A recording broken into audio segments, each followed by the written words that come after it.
9 June রবিবার ঠিক যে সময় গোটা দেশ মোদিজির ভাষণ আর ইন্ডিয়া পাকিস্তানের ম্যাচ দেখতে ব্যস্ত ছিল, ঠিক সেই সময় জম্মু কাশ্মীরে একটি ইসলামিক টেররিস্ট গোষ্ঠী 53 জন হিন্দু যাত্রীর ওপর লাগাতার নির্মমভাবে গুলি চালাতে থাকে।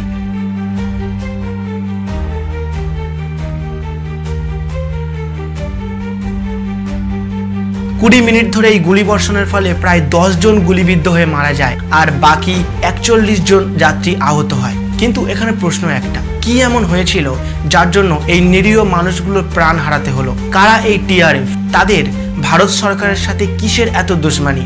আজকের এই ভিডিওতে আপনারা সবকিছু জানতে পারবেন। তাহলে ভিডিওটি প্রথম থেকে শেষ পর্যন্ত দেখবেন। আর ভিডিওটি শুরু করার আগে আমি সেই সব মানুষদেরকে স্যালুট জানাতে চাই যারা ওই পাকিস্তানি পোষা টিআরএফদের হাতে নিজের জীবনটা দান করে এসছে। তাহলে চলুন ভিডিওটি শুরু করা যাক।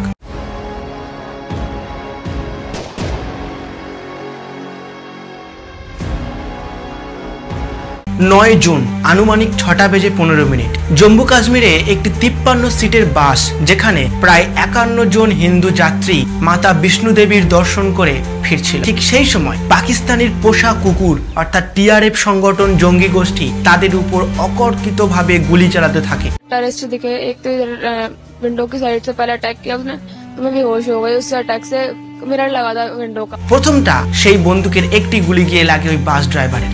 বাসের নিয়ন্ত্রণ হারিয়ে বাসটি খাদে গিয়ে পড়ে।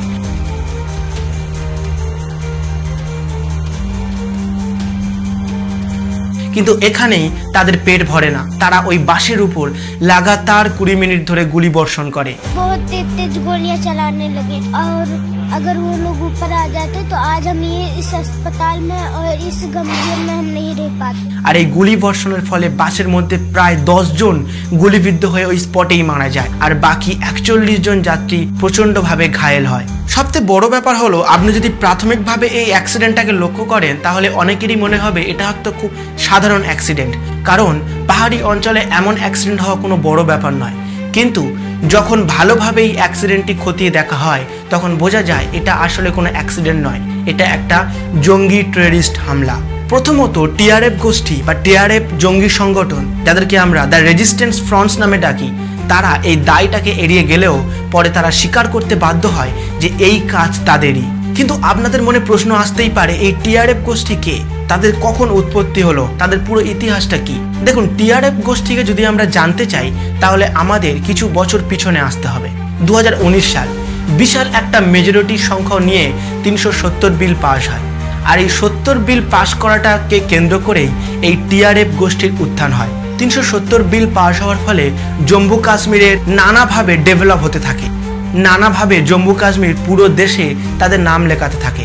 এমনকি জম্মু কাশ্মীরের জিডিপি বেড়ে প্রায় দ্বিগুণ হয়ে যায়। কিন্তু কালটা হয়ে দাঁড়ায় পাকিস্তানি জঙ্গি সংগঠনদের, কারণ তারা আর আগের মতো জম্মু কাশ্মীরকে নিজের ঘাঁটি হিসেবে লুকিয়ে থাকতে পারবে না। সেই জন্য তারা ঠিক করলো যে তারা একটা নতুন জঙ্গি সংগঠন তৈরি করবে, আর সেই সংগঠনটার নাম হলো এই দ্য টিআরএফ গোষ্ঠী, বা যাকে আমরা দ্য রেজিস্ট্যান্স ফ্রন্টস নামে ডাকি। পাকিস্তানের যারা মেন টেররিস্ট গোষ্ঠী ছিল তারা অনেকভাবে জম্মু কাশ্মীরে যখন ইন্ডিয়ান সোলজারদের হাতে নানাভাবে পরাস্ত হচ্ছিল, তারা ঠিক সেই সময় আর একটা জঙ্গি সংগঠন তৈরি করে, তার নামই হলো দ্য টিআরএফ গোষ্ঠী। প্রথমত এই টিআরএফ গোষ্ঠী নিজেদেরকে জম্মু কাশ্মীরের সমর্থন বলে জানালেও পরে ভারত সরকারের বিভিন্ন গোষ্ঠী দ্বারা চিহ্নিত হয় যে এটা আসলে একটি টেররিস্ট গোষ্ঠী, যাদের মধ্যে টেরিটরি অ্যাক্টিভিটি দেখা যায়। ভারতীয় সহ বিভিন্ন দেশের লোক এটা মনে করে যে টিআরএফ গোষ্ঠী আসলে পাকিস্তানের একটি বড় জিহাদি ইসলামিক গোষ্ঠী যার নাম লস্কর-ই-তৈয়বা, তার দ্বারা পরিচালিত হয়।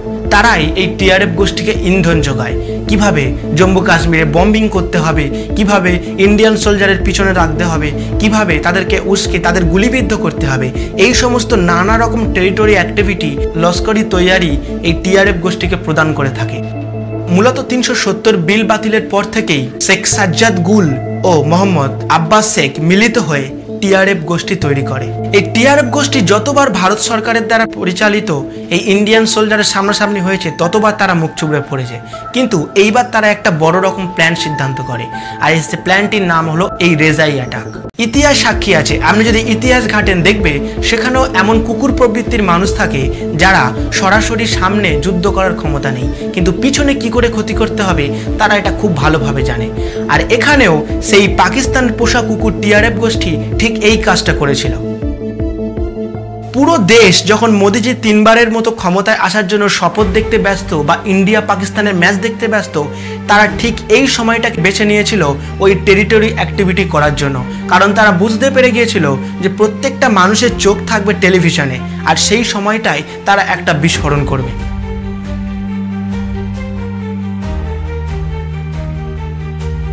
আর তাই ঠিক 9 জুন রবিবার যখন প্রত্যেকটা মানুষ টিভির পর্দায় চোখ রেখেছে, ঠিক সেই সময় তারা জম্মু কাশ্মীরে এমন একটা হামলা করে, এমন একটা ঘৃণ্যতর হামলা যেখানে প্রায় 10 জন নিরীহ মানুষ সঙ্গে সঙ্গে গুলিবিদ্ধ হয়েই মারা যায়। কিন্তু বস, তারা হয়তো জানে না যে তারা কোন সাপের সঙ্গে খেলায় লেগেছে।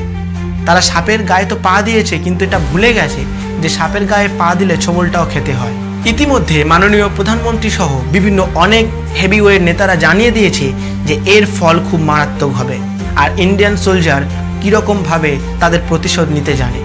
আসুন আমরা সবাই মিলে ভারতীয় সরকার এবং ইন্ডিয়ান সোলজারের পক্ষে দাঁড়াই এবং তাদের কাঁধে কাঁধে হাত রেখে এটা বলি যে তারা একা নয়, আমরাও আছি আপনাদের সঙ্গে, আপনারা চালিয়ে যান, আমরা আছি আপনাদের পাশে।